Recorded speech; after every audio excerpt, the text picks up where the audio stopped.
মুসলমানের কাছে সবচেয়ে বড় হারাম হচ্ছে শুয়োরের গোশত। শোনাও না, একটা কথা বলুন, শুয়োরের গোশত খাওয়া হারাম, এটা জেনে রাখেন। তারপরে মহানবী সাল্লাল্লাহু আলাইহি সাল্লাম কয়েক দফা কয়েকটা জিনিসকে নিয়ে শুয়োরের সঙ্গে তুলনা করেছে। ও ইহুদি, এরা হচ্ছে ইসরাইল। যারা কোকা-কোলা ও পেপসি যারা খায় বা মেহমান নামাজ করে, এই পেপসিতে শুয়োরের চর্বি যুক্ত মিশ্রিত ভাবে পেপসির জুস তৈরি করা আছে। এক খোপ জুস তৈরি কেউ পান করে তার ইমান প্রস্রাবের মতন করে চলে যাবার ভিতরে ইমান দাঁড়াতে পারে না। লা ইলাহা ইল্লাল্লাহ ওয়া আন্না মুহাম্মাদুর রাসূলুল্লাহ যতই বলি না কেন, ওর ভিতরে কালেমা থাকবে না। এই কারণে তার ভিতর নিচে দিক ফুটো, উপরে পেপসি বা কোকা-কোলা ঢুকছে। মাথা রাখা যাবে না, ও মুহাম্মাদের নাম নিশানা রাখা যাবে না। এই পেপসি ও কোকা-কোলার পয়সা দিয়ে মুসলিম নিধন করার পরিকল্পনা এরা ক্ষেপণাস্ত্র তৈরি করেছে। পেপসি ও কোকা-কোলার পয়সা দিয়ে আপনি এখানে ডক্টর করে গিললে অন্যায় করা বাস্তবে, আর অন্যায়কে সাপোর্ট করা, অন্যায়কে সাপোর্ট করাটা অন্যায় না? অন্যায়কে সাপোর্ট করা এটা অন্যায় না? অনেক ফতোয়া দিয়েছি বিড়ি খাওয়া হারাম, লাহুম তামুনিল্লাহ মিন জারিম লা ইসমান ওয়ালা ইবনি মিন জু। এই ধরনের খাদ্য খাবার নিষেধ করেছে আল্লাহ রাব্বুল আলামিন। যেই খাবারে শরীর তাজা হয় না, মোটা হয় না, শক্তি হয় না, যেই শরীরে হিট হয় না, বীর্য হয় না, এই খাবারগুলো জাহান্নামীদের খাবার। আল্লাহ রাব্বুল আলামিন বানিয়েছেন। জাহান্নামীদের খাবার বলতে বিড়িকে বোঝানো হয়েছে, জর্দাকে বোঝানো হয়েছে, গুটকাকে বোঝানো হয়েছে, ফেলসিফিকে বোঝানো হয়েছে, রিবাকে বোঝানো হয়েছে, আপনার মদকে বোঝানো হয়েছে। সমস্ত পাপের মা হচ্ছে মদ। তারপরেও যদি আস্তাগফিরুল্লাহ আস্তাগফিরুল্লাহ আল্লাযী লা ইলাহা ইল্লাহুল হাইয়ুল কাইয়্যুম ওয়া তুবু ইলাইহি, জীবনের জিন্দেগিতে এই ধরনের নাপাক খাদ্য খাবো না। আল্লাহ রাব্বুল আলামিন বলছেন, এই কথাটা বলেই যদি কলেমা নসিব হয়ে যায়, লোকটা দাখালাল জান্নাত, জান্নাতে যাবেই যাবে। কিন্তু যারা পেপসি খেয়েছে, যারা কোকা-কোলা খেয়েছে, বলেন আপনি এবার কলেমা শুয়োরের গোশ খেয়েছেন, আপনি শুয়োরের জুস খেয়েছেন, শুয়োরের চর্বি যুক্ত খাদ্য খাবার আপনার ভিতরে চলে গেছে। ফালানজুরিল ইনসানু মিম্মা খুলিকা মিম্মা ইনদাফিক ইয়াখরুজু মিন বাইনি সুলবি ওয়াত তারাইব। এই প্রতিনিধি আপনার মতন, আপনার শরীর থেকে, আপনার বীর্য থেকে, আপনার পিছন থেকে আরেকটা প্রতিনিধি তৈরি হবে। বলেন ওর মধ্যে যদি শুয়োরের জুস চলে যায়, বীর্যের সঙ্গে মিশে যায়, বলেন দুনিয়াতে আপনি কলেমাধারী, কলেমার পতাকাধারী বাচ্চা জন্ম দিলেন না ইসরায়েলি বাহিনীর মতন বাচ্চা জন্ম দিলেন? আপনার বিবেককে জিজ্ঞাসা করেন। বিড়ি হারাম যত হোক না কেন, মদ যত হারাম হোক না কেন, মুসলমানের কাছে সবচেয়ে বড় হারাম হচ্ছে শুয়োরের গোশত। শোনাও না, একটা কথা বলুন, শুয়োরের গোশত খাওয়া হারাম, এটা জেনে রাখেন। তারপরে মহানবী সাল্লাল্লাহু আলাইহি সাল্লাম কয়েক দফা কয়েকটা জিনিসকে নিয়ে শুয়োরের সঙ্গে তুলনা করেছে। ওর মধ্যে একটা হচ্ছে ক্যারাম বোর্ড। কোন মুসলমানের ছেলে অজু করে, হাতগুলো খিলান করে ধয়, ধৌত করে, মুখ ধয়, কুলি করে, মুখমণ্ডল ধয়, ধোয়ার পরে পা ধয়, ধোয়ার পরে বলে আশহাদু আল্লা ইলাহা ইল্লাল্লাহু ওয়াহদাহু লা শারীকা লাহু ওয়া আশহাদু আন্না মুহাম্মাদান আবদুহু ওয়া রাসূলুহু। এটা ওযুর শেষের দোয়া না? এই দোয়াটা বলে কি বলে না? যখন আপনি সালাত আদায় করেন তখন আপনি আমলটা ঠিক এইরকম ভাবে এর উপর নিয়ে আপনি শাহাদাত দেন, আত্তাহিয়াতু লিল্লাহি ওয়াসসালাওয়াতু ওয়াত-তাইয়্যিবাতু আসসালামু আলাইকা আইয়ুহান নাবিয়্যু ওয়া রাহমাতুল্লাহি ওয়া বারাকাতুহু, আসসালামু আলাইনা আলা ইবাদিল্লাহিস সালিহিন, আশহাদু আল্লা ইলাহা ইল্লাল্লাহু ওয়া আশহাদু আন্না মুহাম্মাদান আবদুহু ওয়া রাসূলুহু। এইটাইকে আপনি শাহাদাত দিয়েছিলেন, দেন নাই? এই আমলটা দেন নাই? এবার যারা ক্যারাম বোর্ড খেলে, যারা ক্যারাম বোর্ডের গুটি চালায়, কোন আমলটা ব্যবহার করে? এইটাই করে না? বলেন আপনি আপনার আমলের সঙ্গে, আপনার বিবেকের সঙ্গে, আপনার ইমানের সঙ্গে আপনি মুনাফিকি করেছেন। ইন্নাল মুনাফিকিনা ওয়াল কাফিরিনা ফি নারি জাহান্নাম জামিয়া। কোরআন বলেছে নিশ্চয়ই যারা পৃথিবীর মানুষ যারা ঈমান নিয়ে তোমরা শুনে রাখো, মুনাফিক ও কাফের জাহান্নামে যাওয়ার জন্য একটা রাস্তা। কোরআনে আরেক জায়গায় বলেছেন ইন্নাল মুনাফিকিনা ফি দারকিল আসফালি মিনান নার ওয়া লান তাজিদ লাহুম নাসীরা। নিশ্চয়ই মুনাফিক জাহান্নামে যাবে, জাহান্নামের নিম্ন স্তরে যাবে। ওয়া লান তাজিদ লাহুম নাসীরা, জীবনে আল্লাহর পক্ষ থেকে কোনো সাহায্য আসবে না, ও সাহায্য পাবে না। কি কারণে পাবে না বলুন? ক্যারাম বোর্ড খেলতে গিয়ে যে আমল ব্যবহার করেছেন, শাহাদাতে একই আমল ব্যবহার করেছেন।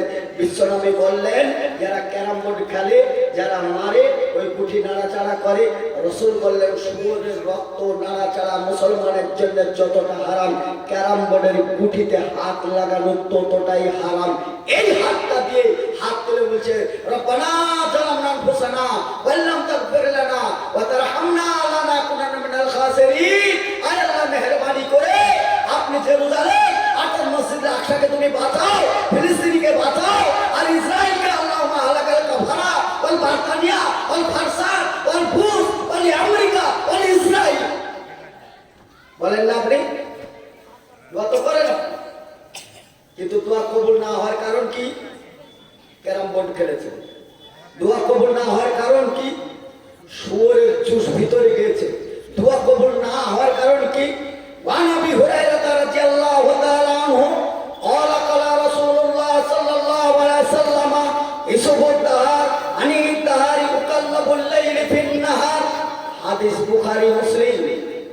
বলেছেন মহানবী সাল্লাল্লাহু আলাইহি সাল্লাম, জেনে রাখুন এই যে পৃথিবীর অন্ধকার ও রাত ও দিনের পরিবর্তন ঘটানোর জন্য একজন মালিক আছেন। ওই মালিকের নাম কি? জোরে বলেন আল্লাহু আকবার। বিসমিল্লাহির রহমানির রহিম। কুল হুয়াল্লাহু আহাদ আল্লাহুস সামাদ লাম ইয়ালিদ ওয়া লাম ইউলাদ ওয়া লাম ইয়াকুল লাহু কুফুয়ান আহাদ। এই পর্যন্তই থাকে না ইসমুদ দাহার আনিদ দাহার ইউকাল্লাবুল লাইল ফিন নাহার। কোরআনে অন্য জায়গায় বলেছে ইন্নাল্লাহা আলা কুল্লি শাইইন কাদির। সর্বক্ষমতার যিনি মালিক, রাত ও দিনের পরিবর্তন ঘটানো মালিক তিনি হচ্ছেন আল্লাহ।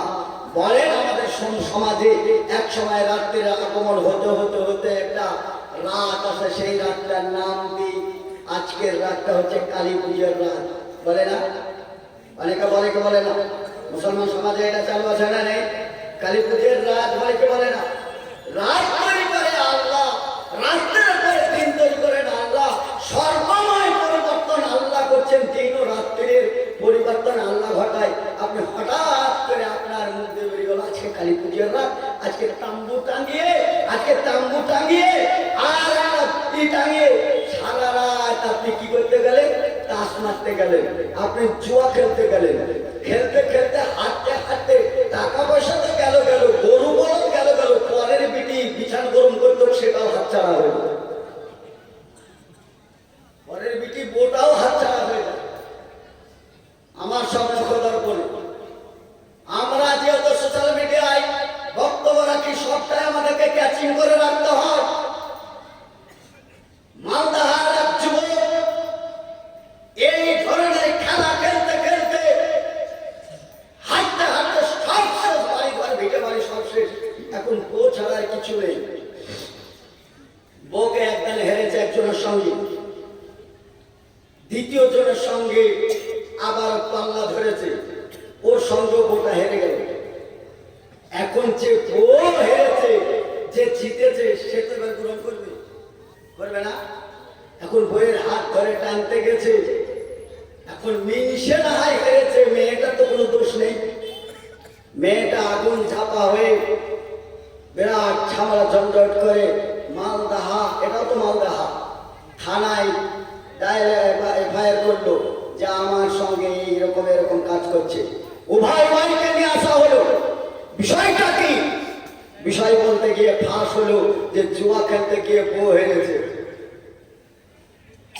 বউ আর নাই হারেন আমার কোনো যায় আসে না। আপনার বউ আপনি হারতেই পারেন, আর আপনার বউ মার্কেটে হারিয়ে যেতেই পারে, ওটা আপনার ব্যক্তিগত ব্যাপার, ব্যক্তিগত সম্পদ, ওটা আপনার ব্যাপার, ওটা আপনি মালিকানা করেন। কিন্তু জেনে রাখেন, সালাসাতুন কাদ হারামাল্লাহু আলাইহিল জান্নাহ, তিন শ্রেণীর মানুষ জান্নাতে যাবে না। ওর মধ্যে এক শ্রেণীর মানুষ আছে দায়ুস লা ইয়াদখুলুনাল জান্নাহ, দায়ুস ব্যক্তি জান্নাতে যাবে না। দায়ুস কে বা কারা? দায়ুস হচ্ছে তারা যারা এখানে জালসা শুনতে এসেছে আর তার বড় মেলায় ঘুরে বেড়াচ্ছে, এই লোকটা দায়ুস। তাহাজ্জুদের নামাজ পড়ে কাবা শরীফে যদি মারা যায়, ওই কাবার ইমাম যদি তার জানাজা পড়ায়, মহানবী বলেছেন না দায়ুস লা ইয়াদখুলুনাল জান্নাত, এটাই ফাইনাল, জান্নাতে যাচ্ছে না মানে যাবে না। আমি বলি নাই, আজ থেকে 1000 বছর আগে যিনি বলে গেছেন, তিনি আমাকে দায়িত্ব দিয়ে গেছেন, আলেম সমাজকে দায়িত্ব দিয়ে বলে গেছেন, তারাক্তুফিকুম আমরাইন লাম তাজিদু মা তামাসসাকতুম বিহিমা কিতাবাল্লাহি ওয়া সুন্নাতুর রাসূল। বলে সৈয়দ সালাফি বহরমপুর বাড়ি হলো পার দেওয়াটা পৌরসভা করে তুমি জলসায় যাবে, কথার মধ্যে হক বলবে, হক কথা বলতে গেলে আল্লাহ লা ইয়াস্তাহি মিনাল হক, হক কথা বলতে লজ্জা করবে না। দ্বিতীয় হক কথা বলতে গিয়ে ভয় করবে না। ওয়ালা তাহিনু ওয়ালা তাহজানু আনতুমুল আলাউনা ইন কুনতুম মুমিনিন, মুমিনের পরিচয় দিতে গিয়ে ভয় করে কথা বলবে না, লজ্জা করে বলবে না। অতএব লজ্জা ছাড়াই কথা বলছি, ভয় ছাড়াই কথা বলছি। নাম্বার 3, কথা বলতে গিয়ে কথা আধোষা করে রাখবে না, কৃপণতা করে, স্বার্থে ব্যাঘাত ঘটবে বলে, কমিটি টাকা দেবে না বলে, মার্কেট খারাপ হয়ে যাবে বলে কথাকে কৃপণতা করে গোপন করবে না। যা বলেছে তাই ওপেন করবে। বন্ধু, আল্লাহ রাসূল যা বলেছে তাই ওপেন করছি। শুনুন, যারা তাস খেলে, যারা তাসে বাড়ি মারে, তাস নাড়াচাড়া করে, রাসূল সাল্লাল্লাহু আলাইহি সাল্লাম বলেছেন তারা নিজের মায়ের লজ্জা স্থানে বাড়ি মারে। বলা যাবে না একবার নাউজুবিল্লাহ? মুসলমানের ছেলেরা এগুলো খায় কি খায় না? খেলে কি খেলে না? তাস খেলে না খেলে না? তাস খেলাটা এত বড় জুয়া খেলতে হবে না বন্ধু। হাদিস মুসলিম শরীফ, রাসূল বলেছেন কেউ তাস খেলে না, তাস নাড়াচাড়া করে, তাসের দিকে তাকায়, রুইতন হরতন টেকা বাঁধি গোলাম দেখে, এর আর তাস নাড়াচাড়া করে। রাসূল বললেন এই নাড়াচাড়ার মাধ্যমে নিজের মায়ের লজ্জা স্থান নাড়াচাড়া করার সমান। এই পাপে যখন গ্রেফতার হবে, তুমি নিজের মায়ের ইজ্জত বাঁচাতে পারো না, তুমি ফিলিস্তিনের ইজ্জত কি করে বাঁচাবে? তুমি নিজের মায়ের ইজ্জত বাঁচাতে পারো না, বাইতুল মুকাদ্দাস কি করে বাঁচাবে?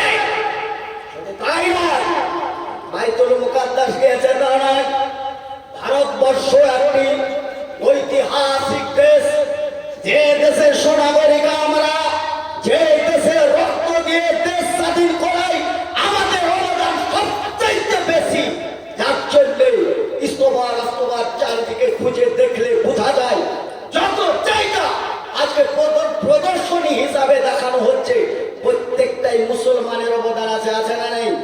কথা বলেন। আজকে তাজমহল মুসলমানদের তৈরি, শাহজাহান মমতাজের ঐক্যবদ্ধ প্রেমের উৎসকে জারি রাখার জন্য তিনি তাজমহল তৈরি করলেন। আমাদের ভারতবর্ষের এখন কূটনৈতিকবিদ যারা, তাদের মাথা এখন কুটকুট করছে, তাজমহলের নাম